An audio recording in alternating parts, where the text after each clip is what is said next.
Welcome to 60 Seconds Civics. We're joined once again today by Dr. Scott Casper, President of the American Antiquarian Society.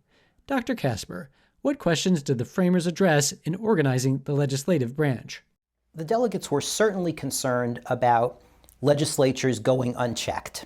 That's the legislative tyranny concern, or rushing to judgment. They also raised the question of precisely how to grant powers to the national legislature, to the Congress.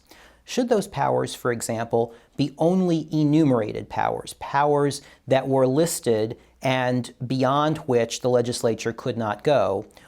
They had learned from the Articles of Confederation that the problem with enumerated powers was that it left the legislature with very little possibility of enforcing the laws it passed.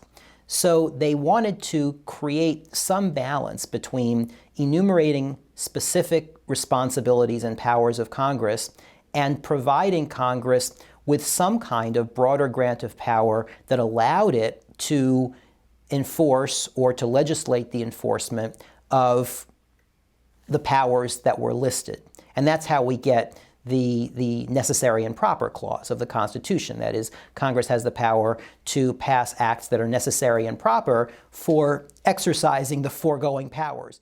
You can find more interviews with Dr. Scott Casper in the We the People Open course, a free online course on the U.S. Constitution at learn.civiced.org. That's all for today's podcast, 60 Seconds Civics, where civic education only takes a minute.